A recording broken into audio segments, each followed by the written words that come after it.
রামনবমীতে দেশে অন্যতম নতুন সেতুর উদ্বোধন করলেন প্রধানমন্ত্রী নরেন্দ্র মোদী। কি বিশেষত্ব প্রসঙ্গত আপনাদেরকে জানিয়ে রাখি, দেশের প্রথম ভার্টিক্যাল ব্রিজ পাম্বান উদ্বোধন প্রধানমন্ত্রী, যে সেতুটি সমুদ্রের উপরে তৈরি, যার উপর দিয়ে ট্রেন যেতে পারবে এবং নির্বিঘ্নে সমুদ্রপথে জাহাজও যেতে পারবে।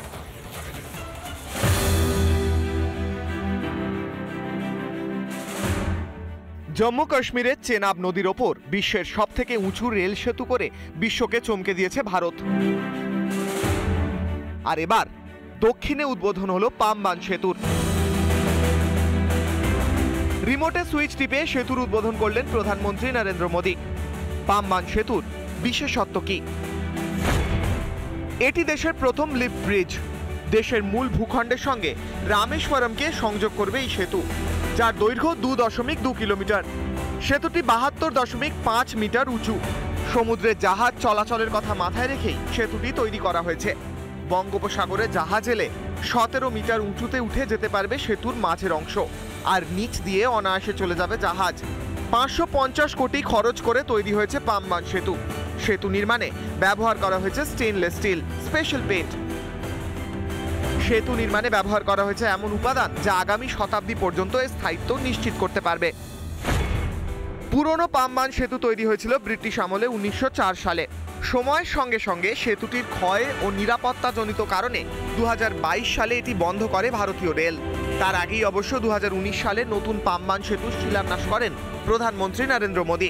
2024 সালে নতুন সেতু তৈরির কাজ শেষ হয়। This is the land of Bharat Ratna Dr. Kalam.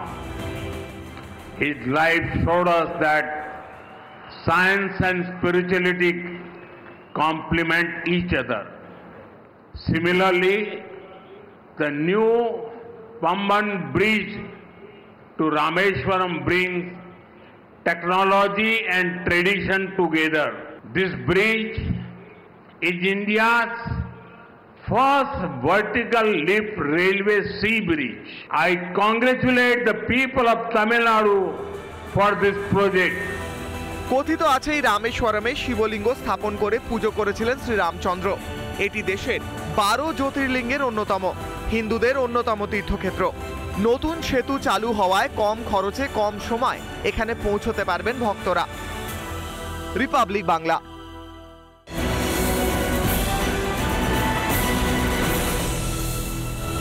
নানা ধরনের কন্টেন্ট দেখার জন্য লাইক করুন, শেয়ার করুন আমাদের ফেসবুক পেজ, সাবস্ক্রাইব করুন আমাদের ইউটিউব চ্যানেল। পাশাপাশি অন্যান্য ব্রেকিং নিউজের জন্য অবশ্যই চোখ রাখুন রিপাবলিক বাংলায়।